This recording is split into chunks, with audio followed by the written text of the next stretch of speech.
إنا أنزلناه في ليلة القدر وما أدراك ما ليلة القدر ليلة القدر خير من 1000 شهر تنزل الملائكة والروح فيها بإذن ربهم من كل أمر سلام هي حتى مطلع الفجر. أحييكم بتحية الإسلام. السلام عليكم ورحمة الله وبركاته. وعليكم السلام.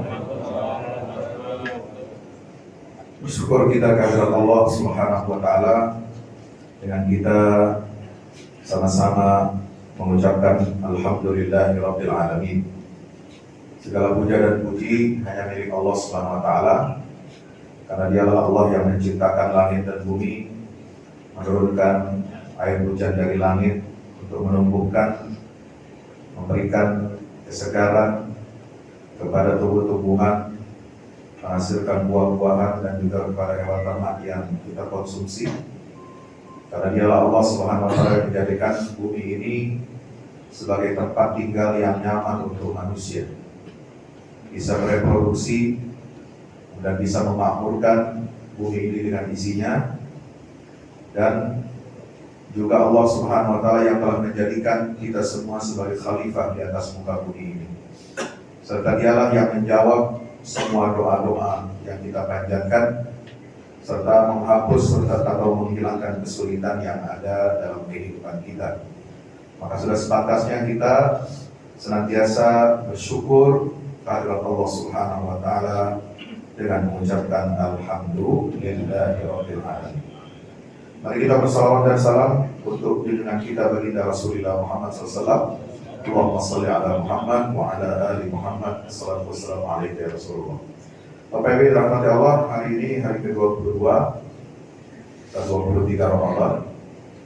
Kita sudah berada di 10 hari yang terakhir, di mana 10 hari terakhir itu di bulan suci Ramadan, malam-malamnya adalah malam-malam yang paling mulia dalam 1 tahun.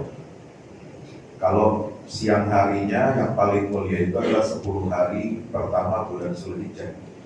Tapi kalau 10 malam yang terakhir bulan Ramadan itu adalah malam yang paling mulia di antara waktu kita malam 1 tahun itu. Dan kita dianjurkan, diperintahkan oleh Nabi SAW untuk menjemput Lailatul Qadar. Ternyata Lailatul Qadar ini erat kaitannya, hubungannya dengan kisah umat terdahulu, kisah tentang Nabi terdahulu yang memiliki amalan yang hebat, amal soleh yang hebat dan dahsyat. Tercatat ada 2 orang Nabi yang menjadi inspirasi baginda Rasulullah SAW untuk mendorong umatnya agar menjalankan amalan-amalan yang hebat di bulan suci Ramadan ini, terutama untuk menjemput Lailatul Qadar. Jadi kisah Lailatul Qadar ini kenapa Allah berikan kepada umat Nabi Muhammad? Fihi lailatul khairu min 1000 syahr. Di malam yang ganjil di antara 10 malam terakhir itu ada malam yang penuh dengan kemuliaan dari Allah, di mana ibadah di malam itu lebih baik, lebih besar pahalanya daripada ibadah selama 1000 bulan. Itu dari mana latar belakangnya? Itu disebutkan dalam banyak riwayat asbabun nuzul yang dinukil oleh Imam Al-Wahidi. Imam Al-Wahidi ini seorang ulama ahli tafsir yang hidup pada abad ke-5 Hijriah. Ya, beliau mulai dari Al-Wajiz, kemudian Al-Wasit, dan yang ketiga adalah Al-Mabsut. Ya, jadi mulai tafsir yang paling ringkas, tafsir yang tengah, ya, sedang, ya, agak besar tapi tetap nggak terlalu besar, dan yang ketiga ini tafsir Al-Mabsut. Saya punya di rumah koleksi tafsir Al-Mabsut karya Imam Al-Wahidi, itu jumlahnya ada kurang lebih 20 jilid, ya, 20 jilid. Dan ada satu kitab yang disebut yaitu tentang Asbabun Nuzul. Dalam Asbabun Nuzulnya Imam Al-Wahidi mengisahkan riwayat dari Ibnu Abi Hatim, ya, marfu kepada Rasulullah SAW, bahwasanya pada satu waktu Rasulullah tersenyum, ya, ketawa, dan berharap wajahnya itu berseri-seri. Kenapa? Karena mendengarkan cerita malaikat Jibril. Jadi Jibril itu datang kepada Rasulullah khusus sengaja untuk kisah ini, yang kemudian menjadi latar belakang Lailatul Qadar. Ya. Apa kata Jibril? Ini ada seorang nabi di zaman Bani Israel. Ya. Nabi ini memiliki tubuh yang kuat, perkasa. Ya, kerjanya itu malam itu qiyamul lail, nggak tidur ya. Ya, kecuali hanya sedikit saja. Kemudian siang harinya dia puasa dan berjihad. Ya, jihadnya bukan jihad kaleng-kaleng, ya, jihad bawa senjata. Ya. Untuk apa? Melawan kezaliman, ya, mengusir melawan orang-orang yang berbuat zalim dan kemudian yang ingkar kepada Allah Subhanahu wa taala. Itu dilakukan selama puluhan tahun. Ya. Maka Nabi SAW tersenyum melihat itu dan memohon kepada Jibril, bisakah kira-kira umatku itu bisa mendapatkan pahala seperti Nabi ini? Ya, Nabi itu disebut dalam riwayat namanya Shamon. Shamon itu dalam bahasa Ibrani-nya Simpson atau Samson. Ya, jadi ada film, cuma sayang diplesetin nama Benyamin Sueb ya. Jadi Samson Betawi. Jadi bulu ketek yang panjang. Ya, kalau dicabut baru dia agak sakti lagi gitu kan. Ya, kalau Shamon ini ya itu asal cerita dari Taurat. Itu disampaikan oleh malaikat Jibril kepada Nabi Muhammad SAW. Maka Jibril lapor kepada Allah, ya Allah, Nabi Muhammad ini ingin supaya umatnya ini mendapatkan kemuliaan, ya, amal soleh seperti yang pernah dilakukan oleh Nabi Shamon ini atau Simpson atau Samson itu. Maka turunlah surah Al-Qadar. Allah perintahkan Jibril bawa surat Al-Qadar itu. Inna anzalnahu fi lailatul qadar. Sungguh kami turunkan Al-Quran itu di malam yang mulia. Apa itu Lailatul Qadar? Khairu min alfi syahr. Tanazzalul malaikatu war-ruhu fiha bi'izni rabbihim min kulli amrin salamun hiya hatta matla'il fajr. Jadi Allah mengaitkan kemuliaan amal, ya, yang dilakukan oleh Nabi terdahulu itu, yaitu qiyamul lail, puasa siang hari, kemudian berjihad di jalan Allah Ta'ala, itu dikaitkan dengan malam turunnya Al-Quran. Kalau kalian umat Rasulullah ingin mendapatkan kemuliaan pahala yang besar seperti Nabi itu, maka hidupkanlah malam turunnya Al-Quran itu.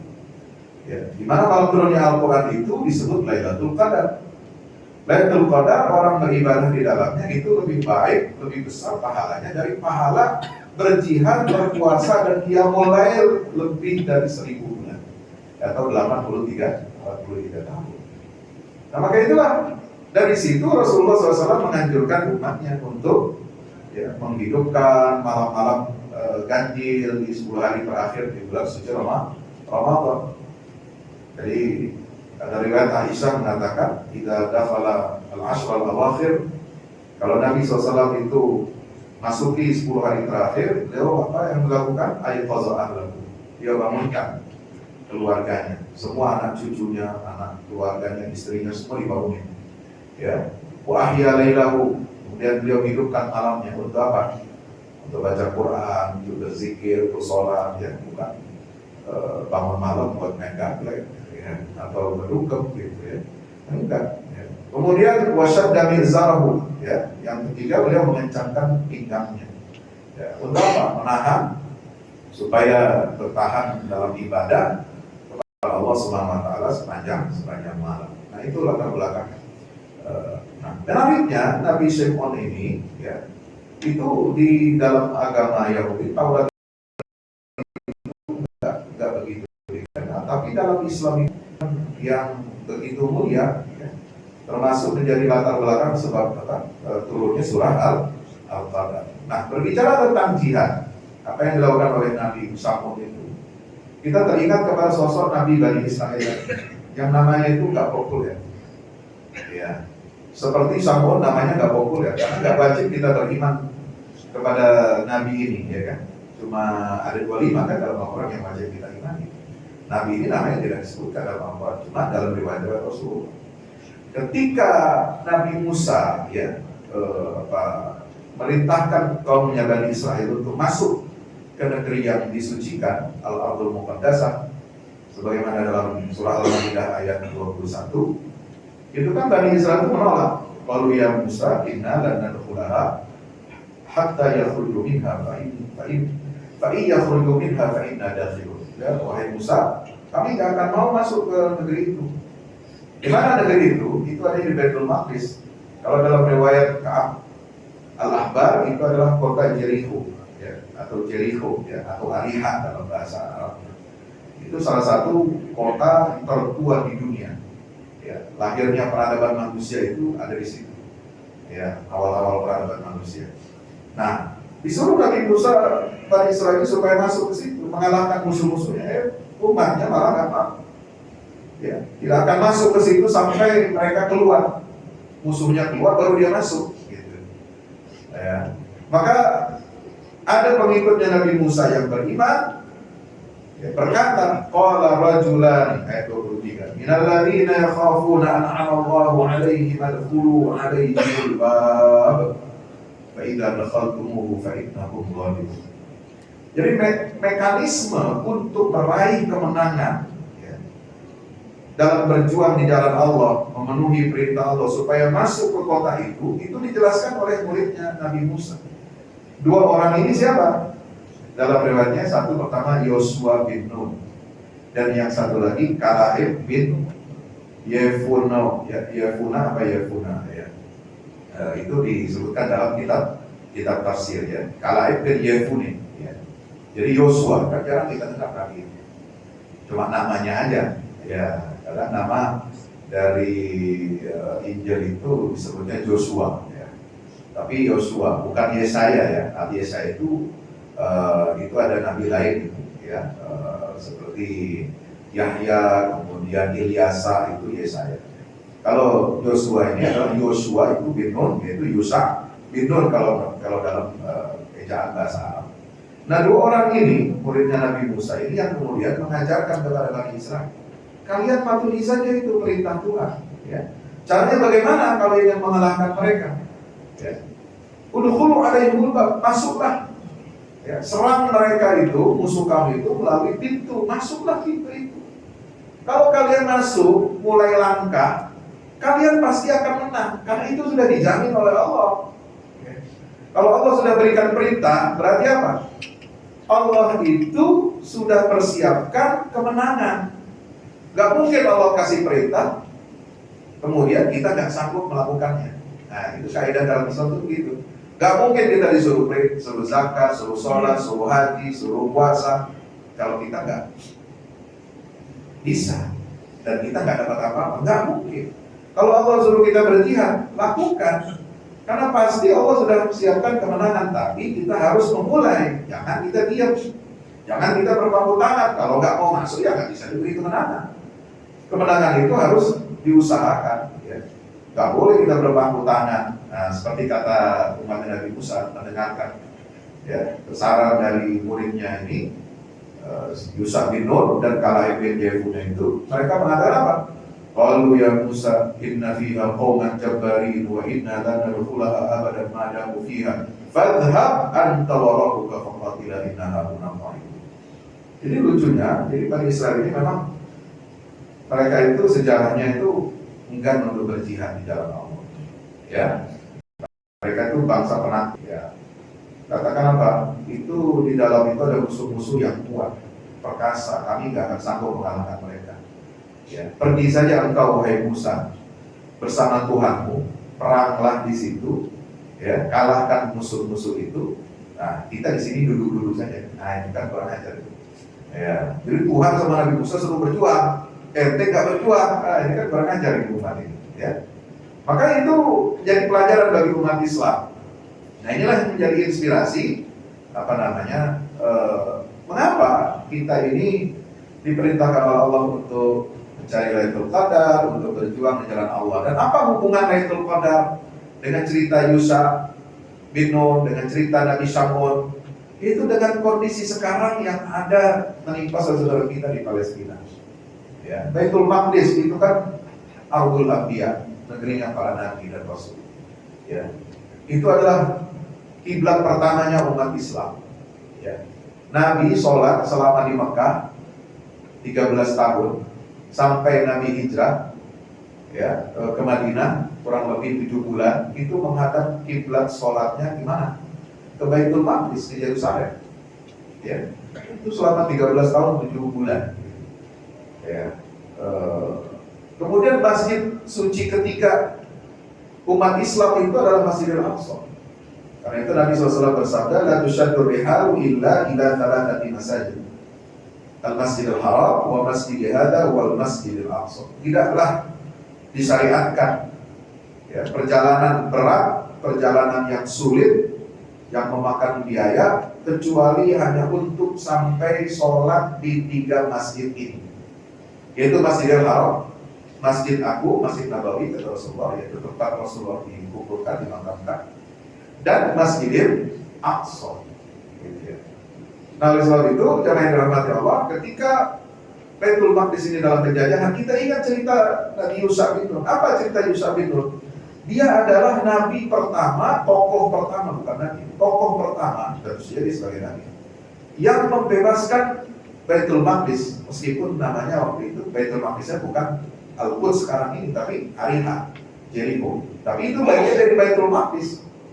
Karena Jericho ke Yerusalem itu cuma 20 km. Yang disebut dengan Baitul Maqdis itu adalah semua wilayah Palestina yang ada di sekitar Al-Quds. Karena Al-Quds itu pusat keberkahan. Ya, Al-Ardul Muqaddasah itu Al-Quds. Ya, Masjidil Aqsa itu Al-Ardul Muqaddasah. Sekitarnya itu adalah Al-Ardul Mubarakah. Nah, Baitul Maqdis itu adalah Al-Ardul Mubarakah, di mana Nabi Yusha bin Nun mengajak Bani Israel setelah wafatnya Nabi Musa. Jadi sampai wafatnya Nabi Musa itu, karena untuk mendidik, menghadapi kaumnya yang yang tidak benar ini, ya, sulit untuk diatur.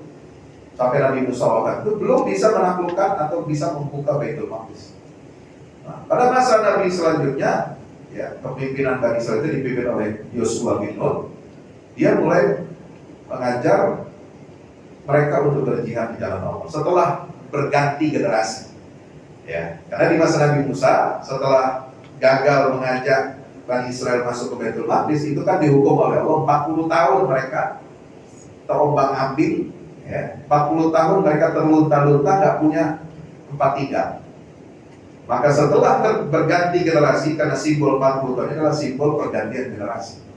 Ya, setelah muncul generasi baru, setelah Nabi Musa wafat, maka Yusha bin Nun mengajak kaumnya untuk berjuang, berjihad membebaskan Baitul Maqdis.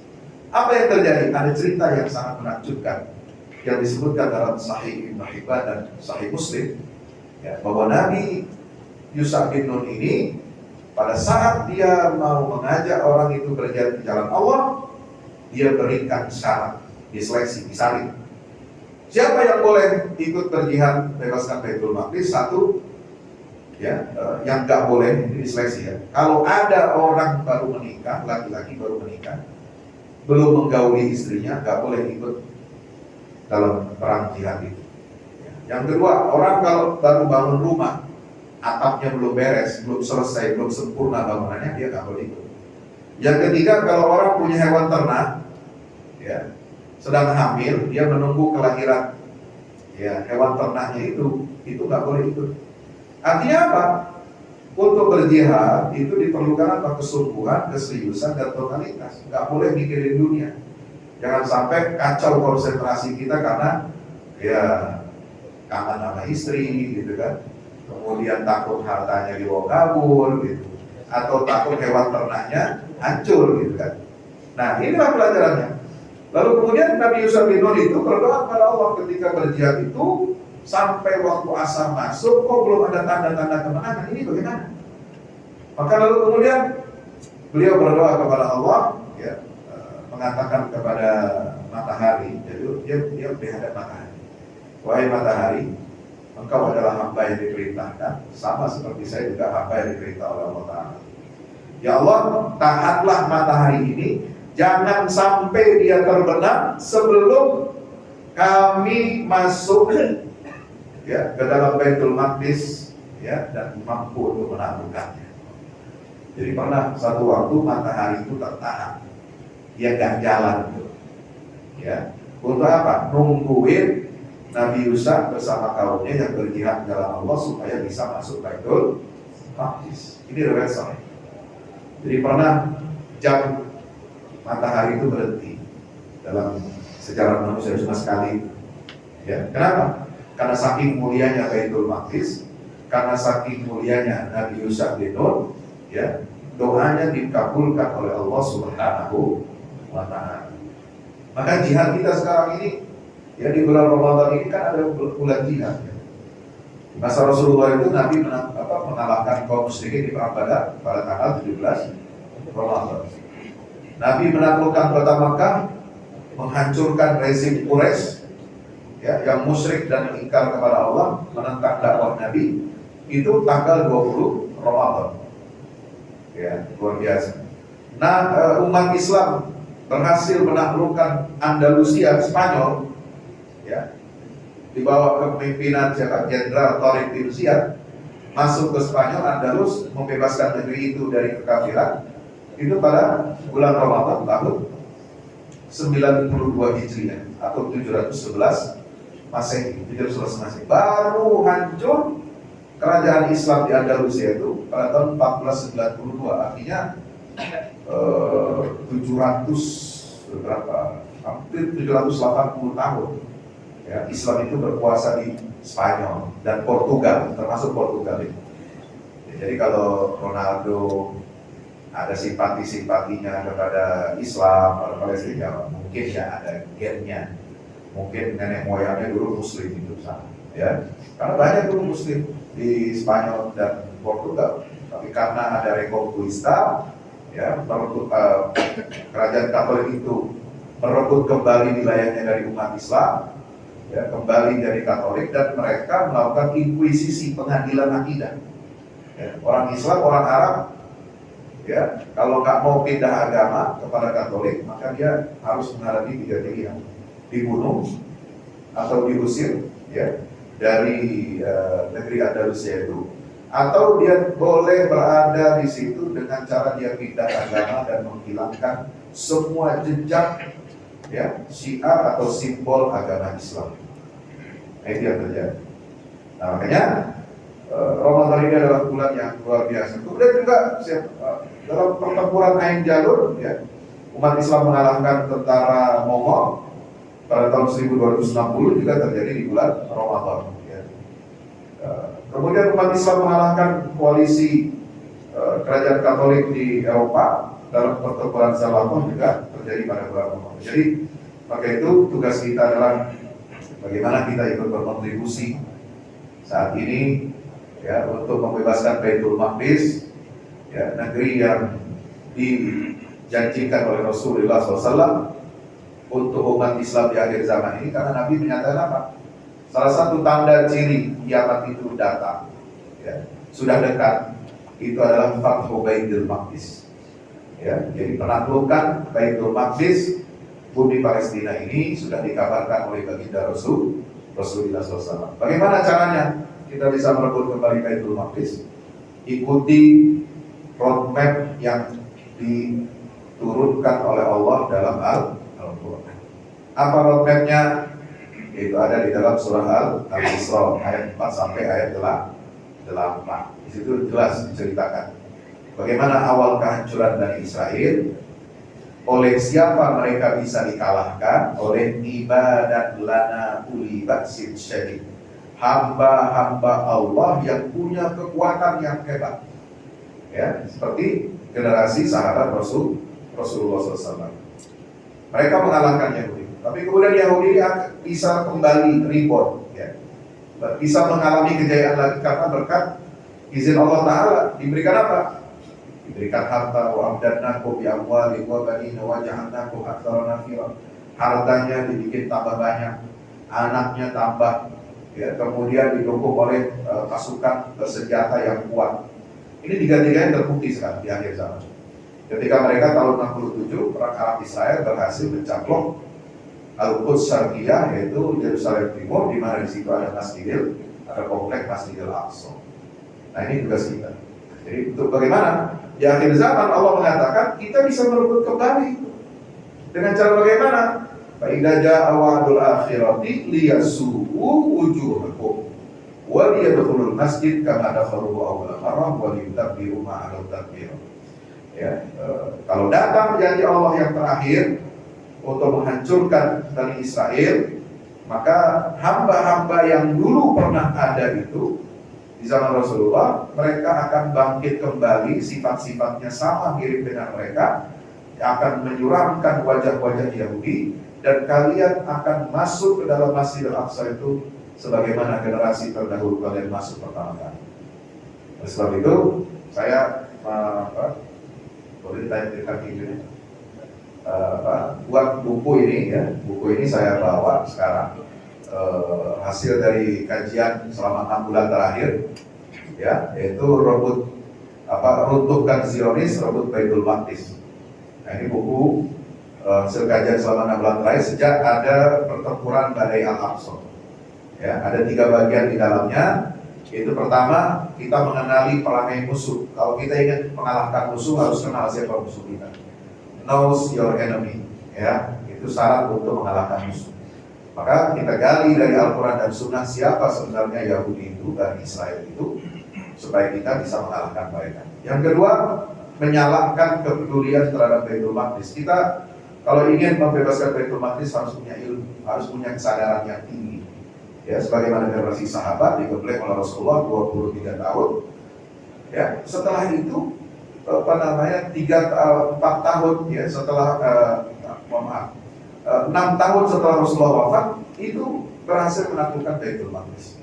Yang ketiga bagiannya adalah ya menghidupkan generasi baru perlawanan, ya, menghidupkan generasi baru perlawanan supaya apa? Kita harus melakukan tugas peradaban untuk menghadirkan ibadah lana, ya, hamba-hamba Allah yang dapat mengembalikan kejayaan Islam, yang dapat mengalahkan dominasi Israel dan Zionis yang saat ini merajalela berbuat kerusakan di muka bumi. Nah, sekarang saya berikan waktu kesempatan untuk saudara kita, ya, Hafiz Quran dari Gaza, Palestina, untuk menyampaikan kabar dari Gaza, ya, bagaimana kondisi terakhir yang ada sekarang. Beliau adalah Syekh Ahmed Al-Had Yusuf. Silakan, Bapak Yusuf.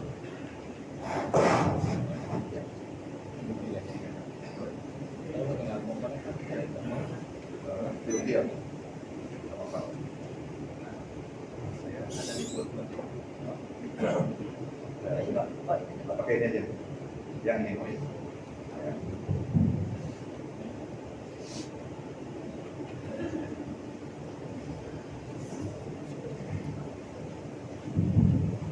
Assalamualaikum warahmatullahi wabarakatuh.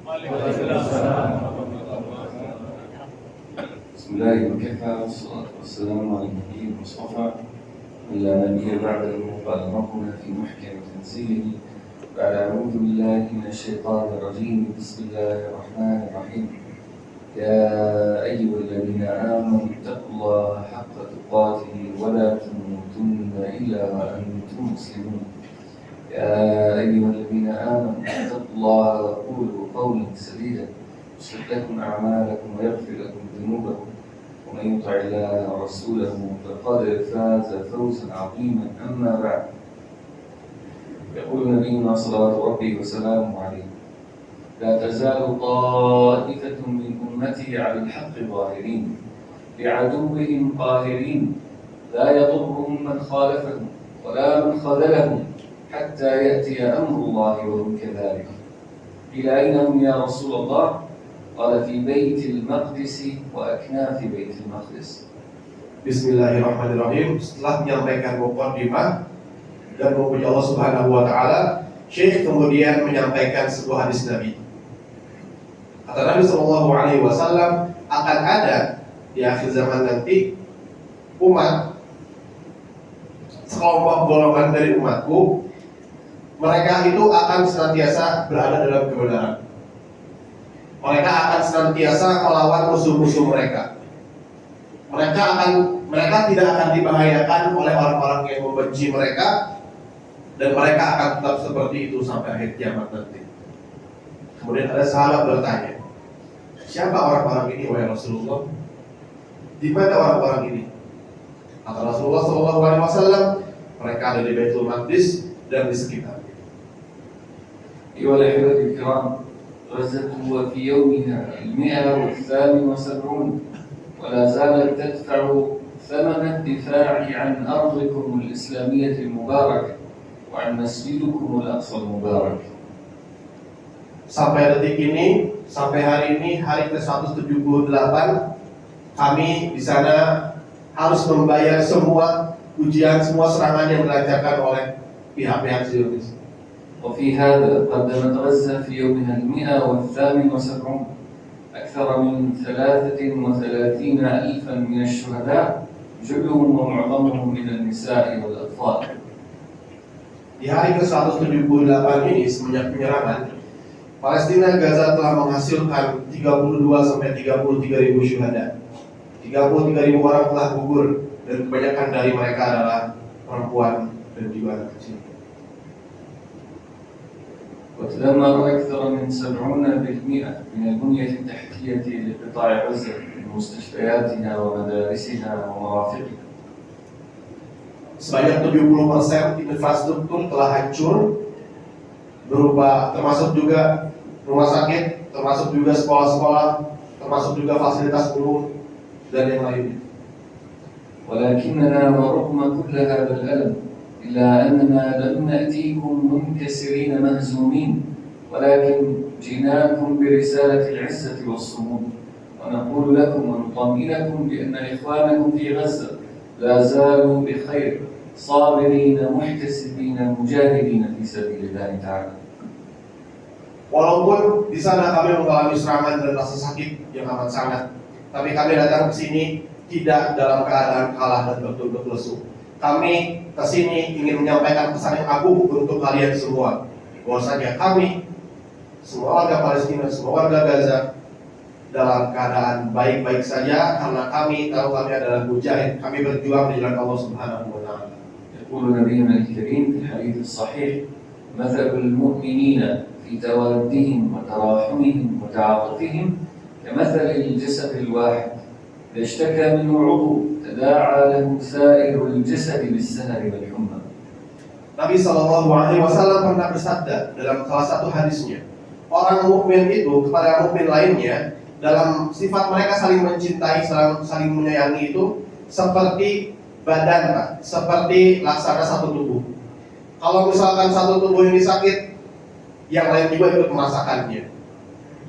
وإن إخوانكم في غزة يحتاجون أولا إلى دعائكم، فالدعاء عبادة نتقرب بها إلى الله، ثم ثانيا إلى صدقاتكم والتي ستنزل كالبلسم على قلوبهم وتداوي جراحهم. Kami saudara kalian di Gaza sangat membutuhkan dan mengharapkan yang pertama doa-doa dari kalian semua. Kami sangat mengharapkan doa-doa kalian semua, karena doa adalah ibadah yang dengannya kita bisa menjadi lebih dekat dengan Allah Subhanahu wa Ta'ala. Yang kedua, kami mengharapkan bantuan logistik dan mungkin harta terbaik antum semua untuk mengobati korban-korban di Gaza sana, untuk memperbaiki kerusakan-kerusakan yang ada di Gaza sana. ولكم أن تتخيلوا أنه في الوقت الذي يدفع فيه الفلسطينيون في غزة أغلى ما يملكون وهي أرواحهم ضريبة دفاعا عن هذه الأرض الإسلامية المباركة، فأقل القليل أن نقدمه وأن ندفع من أموالنا ما نستطيع. Kalau kita lihat ke Palestina sana, Pak, yang mereka punya untuk membela tanah mereka adalah jiwa-jiwa mereka. Sedangkan kita di sini, alhamdulillah aman. Maka coba kita berikan yang terbaik, harta-harta kita, apa yang kita punya untuk membantu saudara-saudara kita di Gaza. في شمال قطاع غزة العائلات التي رفضت الخروج من بيوتها فرض عليهم الاحتلال التجويع، ومات منهم حتى الآن أكثر من 27 شهيدا ماتوا فقط من الجوع دفاعا عن هذه الأرض.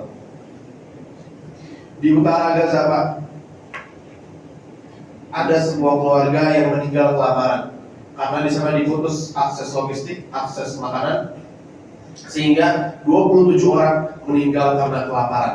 Tidak ada makanan, tidak ada minuman. أيها الأحبة الكرام، يقول النبي صلى الله عليه وسلم في حديث آخر: المسلم أخو المسلم لا يظلمه ولا يسلمه، أي لا يتركه للأعداء.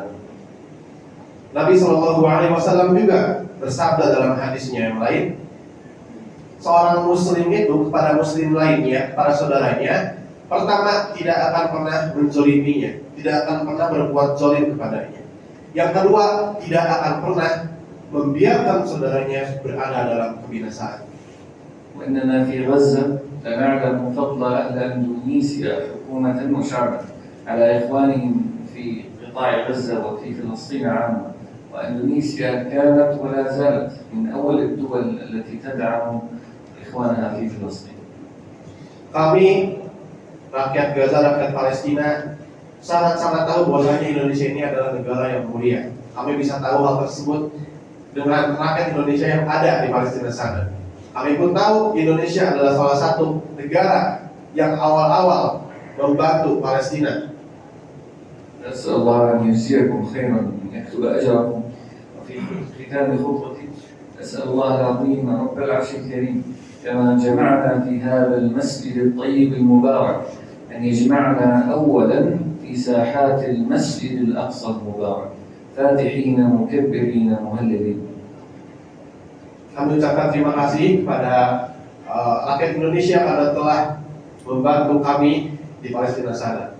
Kemudian saya mendoakan kalian semua sebagaimana Allah Subhanahu wa taala mengumpulkan kita di masjid ini, semoga Allah Subhanahu wa taala bisa mengumpulkan kita di masjid Al-Aqsa nanti. Amin ya rabbal alamin.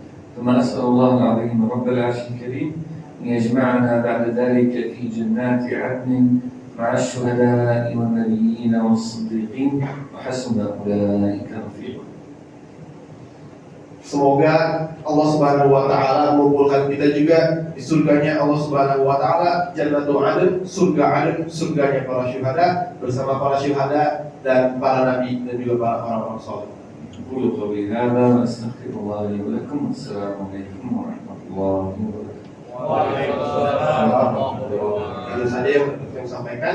Sebelum itu terakhir kami dari Bagi Indonesia, dari Bagi Foundation ingin mengabarkan bahwasanya hasil donasi akan kami fokuskan kepada pembangunan 1000 shelter premium, 1000 shelter tempat tinggal premium yang tahan musim dingin, tahan panas terik dan juga tahan hujan. Kemudian akan kami fokuskan untuk bantuan pangan 1000 kg di Gaza sana.